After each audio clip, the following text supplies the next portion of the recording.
Now, Jeff mentioned the fact that you're living lifetime after lifetime, and I've mentioned that too. And we're not attacking Scientology's beliefs. They can believe anything that they want. They just can't behave any way that they desire. And one of the byproducts of believing that you've lived millions of lifetimes in Scientology is that they believe that children are really, ageless beings, and they can be plucked away from their families at a very young age and put to work. And our next speaker faced that very thing when she was recruited at an extraordinarily young age to work for Scientology. And if you would, please welcome Laura Decrescenzo.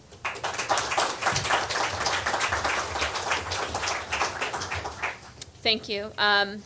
As he mentioned, I joined the Sea Org actually when I was 12 years old. I was actually born into Scientology, but both of my parents were Scientologists and had been doing courses in Scientology in Portland, Oregon. And I actually did my first course when I was about 6 or 7 years old and signed my first contract, the billion-year contract that was mentioned, at the age of 7 or 8. I started working in an organization in Albuquerque, New Mexico at the age of 9. I got a worker's permit somehow. I don't even know how I managed to do this, but when I was 10, I got a worker's permit and was getting paid peanuts for, working usually about 30 to 40 hours a week at 9 until I was about 12 when I joined the Sea Org. The person who came to Albuquerque to recruit me basically promised all of these things that seemed great to my parents, so somehow they convinced them to let me go, which meant I moved to Los Angeles. They included things like I would continue my schooling, I would be able to have kids when I got older, and I'd be able to have kids and move back to Albuquerque, or I would do what was called the bridge to total freedom. As other people had mentioned, I would get all of that for free because I was working for them. All of my medical and dental expenses, which at the age of 12, as you can imagine, most kids have cavities, have dental work that needs to be done. I'd be able to go home and visit my parents even up to once a month if I wanted to because of my age. All of these promises were made, and it was made to seem like something that was going to be a wonderful experience. Unfortunately, most of those all turned out to be completely and utterly false. Because I was 12, I was considered I was very qualified. I had no life.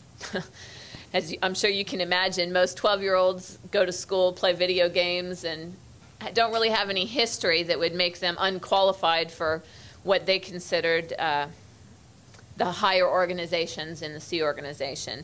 In fact, one of the things that they make you do when you're in the Sea Org is they fill out what's called a life history form. It's about 8 pages of extremely personal questions, everything from every medication you've ever taken to any drugs you've taken, every date you've ever gone on, every sexual experience you've ever had in great detail. And then they put you on an e-meter, their lie detector basically, to verify that you're telling the truth. And at 12, my life history had nothing.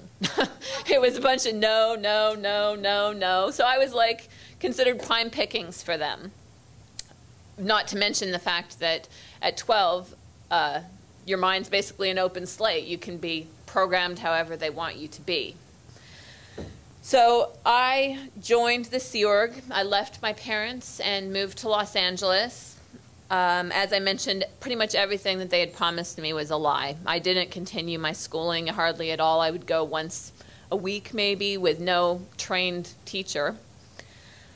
And then it came to visiting my parents. Here I am, 12 years old. I wanted to go home and see my parents for a weekend.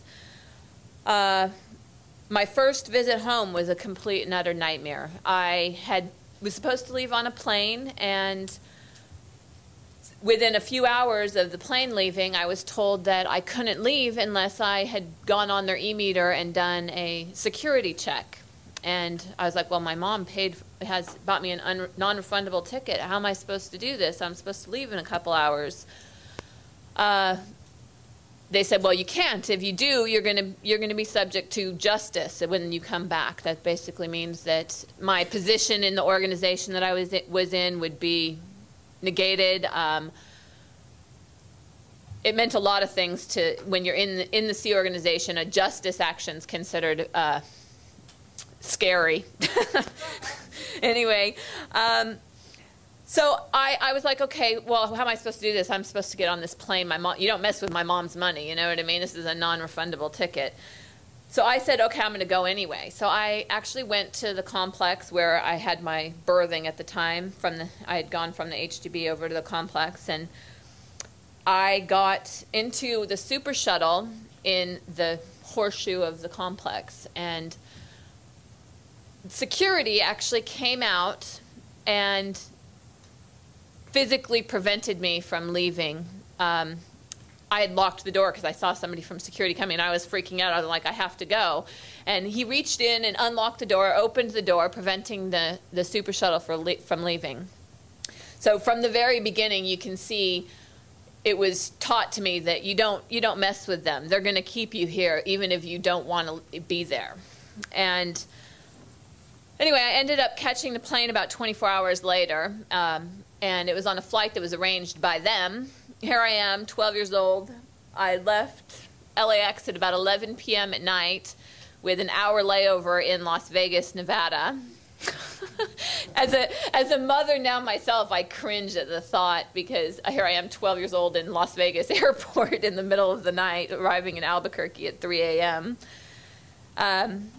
Anyway, pretty much every time I wanted time off, it became a similar thing. It was a nightmare every single time. I ended up getting married at 16. In the Sea Org, that's very common because you really can't do anything physically with the person that you're dating or whatever until you're married. And I got married, and I'd wanted kids. I'd said that when I joined the Sea Org, I was planning on having children. And I'm about to talk to you about something that is extremely personal, but